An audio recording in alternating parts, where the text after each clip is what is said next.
Hey, welcome to Perth Backyard Veg. Today we are looking at part 4 of the chicken coop build series. In our last video we painted the coop, made the frame for the roof, attached that as well as the roofing, and then went ahead and attached trim around the outside of the coop. If you haven't seen our previous videos, we'll have the link to the playlist down in the description below.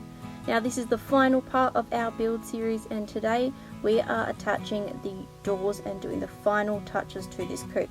So here I am using a 4mm drill bit to create a pilot hole where I've just marked the holes of the hinges.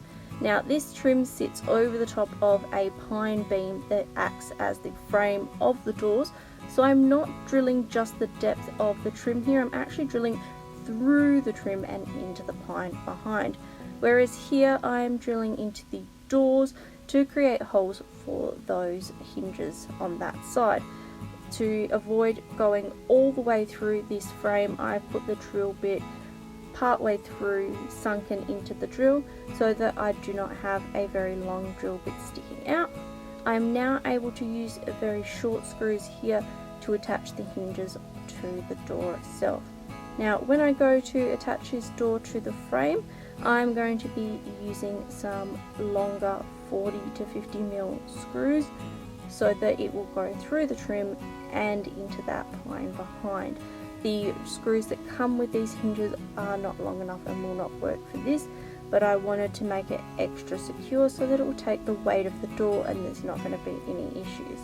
As you can see there, I'm very happy with my work so far.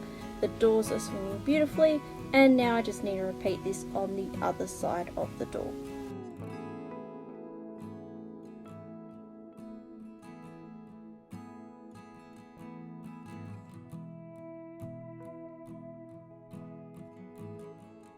Now that the doors are attached, I've gone ahead and put these handles on. I'm using that exact same drill bit to create a pilot hole, and then using the screws that were provided in the kit with the handles to attach the handles to the door. I realised that this would have been a lot easier if I had have done it before I attached the door. Next, we're adding some trim to the top and sides of the inner part of the door frame. Now this is going to stop those side swinging doors and the fold down door or drop down door from going into the coop. And here we are just finishing the trim along the outside of the coop here that we didn't get to in the last video. While that dries, I'm back to attaching doors. This time we're working on the drop down door. So here we are attaching the hinges straight to the drop down door. I haven't marked this on the coop yet, and I'm going to be doing that at the end. And we are also changing this method by attaching the handle to the door first. Like I said, with the swing doors, it was a lot easier to do this before we actually attach the door. So here, using the exact same drill bit, drilling my pilot holes so that I can then attach the handle to the drop down door.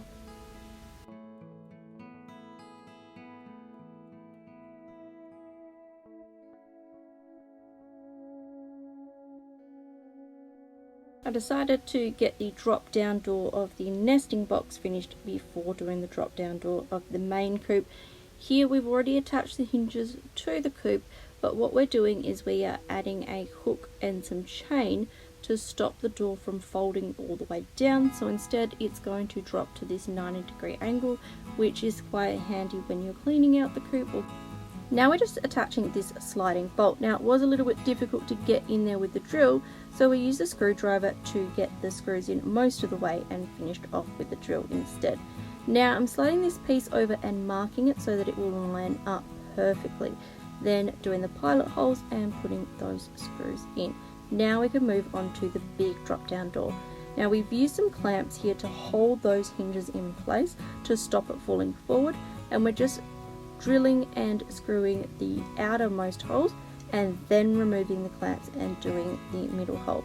Now this was so much easier than it was for the little drop down door because of this clamping method. Now we're just putting in our 2 sliding bolts on the large drop down door.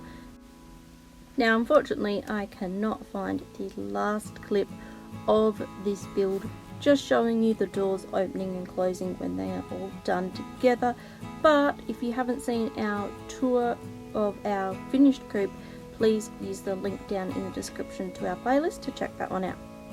Once again, thanks so much for watching our video. We hope that you enjoyed it, that you got something out of it. If you feel like other people might get something out of it as well, then please share the playlist link to them. It really does help out our channel.